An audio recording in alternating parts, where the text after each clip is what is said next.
Hello everyone, hope so you all are doing well and staying safe. So guys, today's video gonna be about your syllabus. So basically जो भी आपका जी subject है उसमें आपको choose करना पड़ता है सब्जेक्ट एंड कुछ बच्चे लेते हैं हिंदी गद्य का उद्भव और विकास गा। अब गा उन बच्चों को मिलता है जिन्होंने 8th तक हिंदी पढ़ी होती है। लाइक अगर आपने 10th तक पढ़ी है या 12th तक पढ़ी है तो आपको हिंदी का और खा मिलता है, और अगर आपने 8 तक पढ़ी है तो गा मिलता है। तो उसी का सिलेबस हम देखने वाले हैं। चलिए शुरू करते हैं। और जितने भी बीए प्रोग्राम के सभी बच्चों के लिए ये वीडियो है तो एंड तक ज़रूर बने रहना।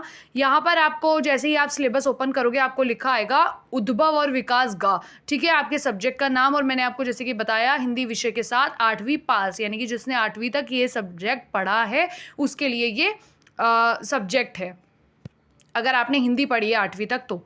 चलिए आगे देखते हैं। यहाँ आपकी इकाई 1 दे रखी है हिंदी गद्य रूपों का सामान्य परिचय, जिसमें आप ये सब कुछ पढ़ेंगे, कहानी, रेखा चित्र, संस्मरण, निबंध। ठीक है, उसके बाद इकाई 2 दे रखी है कहानी, जिसमें आप प्रेमचंद और सुदर्शन की कहानी पढ़ते हैं। उसके बाद इकाई 3 दे रखी है निबंध, जिसमें आप मेले का ऊंट और नाखून क्यों बढ़ते हैं, ये आप निबंध जो है अपने इस इकाई में पढ़ने वाले हैं। एंड आपका आगे जो दे रखी है वो है चौथी इकाई, जिसमें आपका है अन्य गद्य विधाएं, जिसमें आप बुधिया, और 4th में आप पढ़ते हैं भोला राम का जीव जो हरिशंकर परसाई की है। और ये आपके दिसंबर के एग्जाम्स के लिए बहुत ज़रूरी है। इन 4 यूनिट्स को अपने दिसंबर में आने वाले एग्जाम्स के लिए प्रिपेयर कर लेना, और ये बहुत इंपॉर्टेंट है। अगर आपको इस सब्जेक्ट से रिलेटेड कोई भी इंपॉर्टेंट क्वेश्चंस चाहिए, नोट्स चाहिए, तो आप मुझे कमेंट करके बता सकते हैं। मैं जल्दी आपके लिए दूसरी वीडियो भी लेकर आऊँगी।